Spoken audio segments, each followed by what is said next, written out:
Мерка притвор во трајање од 30 дена за Александар Нацев, реален собственик на фирмата Рубикон, која без договор ја обезбедувала дискотеката Пулс.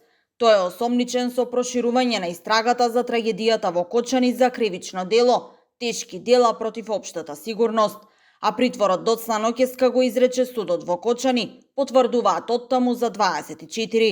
Според информациите до кои дојде телевизија 24, притворот е доделен поради опасност од бегство, но и влијание на сведоци и уништување на докази. Нацев на денот на несреќата преку Facebook статус негираше вина за случајот и тврдеше дека некој сака да го намести. Нацев е член и дел од структурите на ВМРО-ДПМН, а беше и директор на Дирекцијата за безбедност на класифицирани информации за време на власта на Груевски. Премиерот Христијан Мицкоски пак денеска на прашање на 24 околу апсењето на неговиот сопартиец, но и барањата за оставки кои дојдоа од дел од родителите, рече дека владата се бори да има одговорност и правда за да не биде како досега. Тој посочи дека МВР асистира на обвинителите, а упати критика до политичките партии, кои според него се обидуваат да собираат политички поени од трагедијата. Жалам што одредени некрофили во политичките партии се обидуваат преку овој случај да добијат некои политички поени. Мислам дека тоа им се враќа како бумеранг во глава и дека тоа не им е успешна мисија.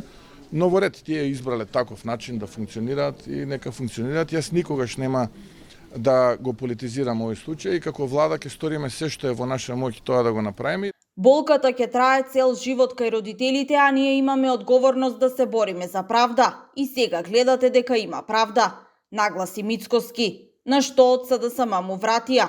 Нема правда за Кочани. Власта ги штити своите додека ги етикетира најблиските од семејствата на загинатите млади луѓе во дискотеката Пулс. Селективни апсења и жртвени јагнења не се правда. Правда ќе има кога ќе има истраги и одговорности за оние кои денес се под закрила на премиерот, а се друго сметаме дека е глумење, сметаме дека е замајување на јавноста и сметаме дека е едноставно бегање од одговорноста која што ја имаат директно функционери кои што се блиски до структурите на ВМРО-ДПМН, односно се дел од ВМРО-ДПМН.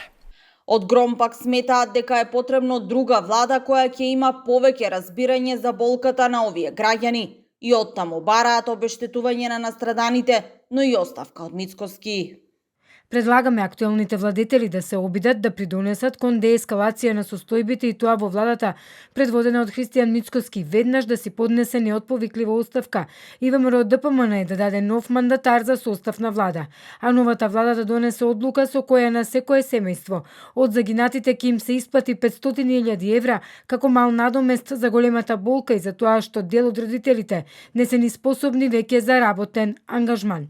Инаку, извори од основното јавно обвинителство за 24 брифираат дека обвинението за огромната трагедија веќе се крчка, а во обвинителството за гонење на организиран криминал и корупција и понатаму останува отворена истрагата за полицајците кои кобната ноќ биле во дискотеката на смртта.